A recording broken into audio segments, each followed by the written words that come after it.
5월 29일 오늘 만나 성경 말씀은 창세기 49장 28절 말씀입니다. 이들은 모두 이스라엘의 12지파이다. 이것은 그들의 아버지가 그들을 축복할 때에 한 말이다. 그는 아들 하나하나에게 알맞게 축복하였다. 아멘. 오늘만으로 만나주시는 하나님을 기대합니다. 오늘 우리는 창세기 49장에서 인생의 마지막 종착역에선 야곱을 만납니다. 평생을 파란만장하게 살아왔던 노인이 된 야곱은 이제 숨을 거두기 직전 12아들을 침상으로 한 사람씩 불러 모읍니다. 그리고 그들의 머리에 손을 얹고 마지막 축복을 선언합니다. 그런데 이 장면을 천천히 읽다 보면 우리 마음에 한 가지 의아한 질문이 생깁니다. 왜냐하면 아들들이 받은 축복의 내용이 너무나도 달랐기 때문입니다. 어떤 아들에게는 듣기만 해도 가슴이 벅차오르는 아름다운 복을 말합니다. 유다에게는 왕의 지팡이가 그 발 사이에서 떠나지 않을 것이라며 통치자의 복을 선언하고, 요셉에게는 샘 곁에 무성한 가지가 담을 넘을 것 같은 풍성한 번성을 약속합니다. 하지만 어떤 아들들에게는 이것이 과연 축복이 맞나 싶을 정도로 당황스러운 말을 합니다. 큰아들 르우벤에게는 너는 탁월하지 못할 것이라며 과거의 실수를 들추어내고, 시므온과 레위에게는 그들의 폭력성과 분노를 매섭게 책망합니다. 막내뻘인 단에게는 보이지 않는 곳에 있는 뱀 같아서 말굽을 물어 사람을 떨어뜨릴 것이라 말합니다. 이 말씀을 읽으며 우리는 마음속에 이런 생각이 들기 시작합니다. 하나님의 축복에도 차별이 있는 걸까?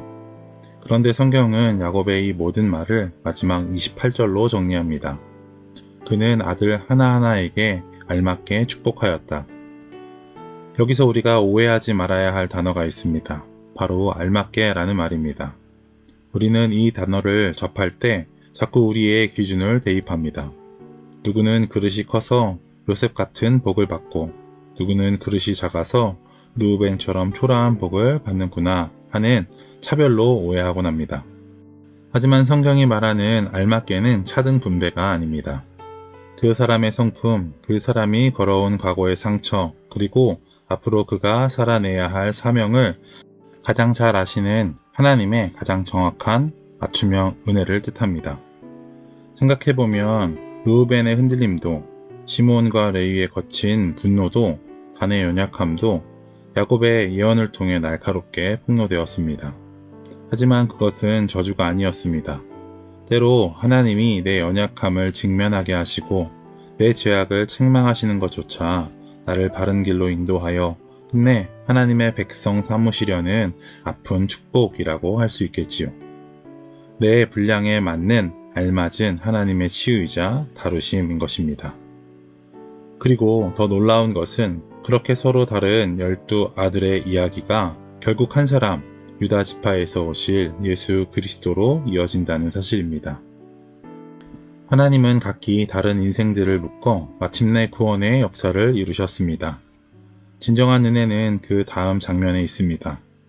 야곱에게 그렇게 부끄러운 책망을 들었던 아들들, 성격도 다르고 상처도 다르고 실수도 달랐던 그 아들들이 어떻게 되었습니까? 하나님은 그들 중 한 사람도 버리지 않으셨습니다. 그 아픈 책망과 연약함을 통과한 아들 모두를 이스라엘 12지파라는 거룩한 구속사의 중심에 포함해 주셨습니다. 여러분, 이것이 진짜 은혜입니다. 하나님의 축복은 조건과 자격을 갖춘 완벽한 사람에게만 주어지는 상장이 아닙니다. 비록 부족하고 연약할지라도, 때로는 넘어지고 흔들릴지라도 결코 포기하지 않고 끝까지 붙들어 내 백성 삼으시겠다는 하나님의 사랑의 서약입니다.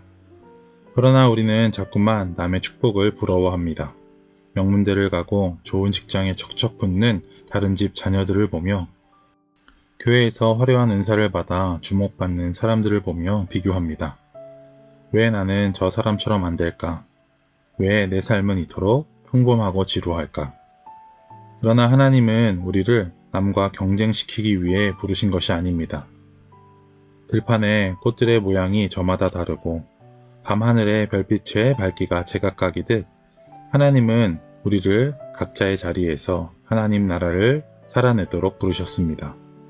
어떤 사람은 앞에 서서 공동체를 이끄는 요셉과 유다 같은 분량으로 부름받았습니다. 하지만 어떤 사람은 아무도 알아주지 않는 뒤편에서 묵묵히 기도하는 자리로 부르시기도 합니다.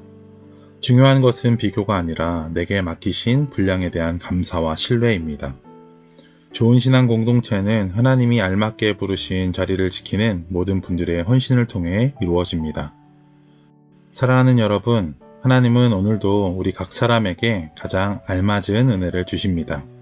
그러므로 남의 몫을 부러워하기보다 오늘 내게 맡기신 삶을 신실하게 살아가길 소망합니다. 화려하지 않아도 괜찮습니다. 조용한 자리여도 괜찮습니다. 사람들이 알아주지 않아도 괜찮습니다. 하나님은 지금도 가장 알맞게 우리를 빚어가고 계시기 때문입니다. 오늘 하루도 내게 주신 삶의 자리에서 그 맞춤형 은혜를 누리며 묵묵히 믿음의 여정을 걸어가는 높은 뜻 사람들이 되시길 소망합니다. 기도하겠습니다. 하나님 아버지, 자꾸만 내 삶과 남의 삶을 비교하며 원망하고 낙심했던 우리의 연약함을 긍휼히 여겨 주시옵소서. 하나님의 축복이 자격을 논하는 상장이 아니라 그까지 나를 책임지시겠다는 사랑의 서약임을 깨닫게 하시니 감사합니다. 남의 손에 쥐어진 화려함을 부러워하기보다 오늘 내 삶을 붙들고 계신 하나님의 신실하심을 보게 하시고 화려하지 않아도 남들이 알아주지 않아도 오늘 내게 주신 이 작은 자리가 내게 가장 알맞은 자리임을 믿고 감사하는 하루가 되게 하옵소서.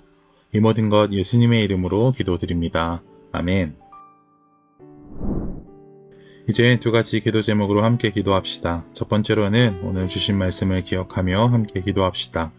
남과 비교하며 낙심하는 마음을 내려놓게 하시고 각 사람의 분량대로 주시는 하나님의 은혜를 신뢰하며 오늘 내게 맡기신 삶의 자리와 사명을 끝까지 신실하게 살아내게 하옵소서.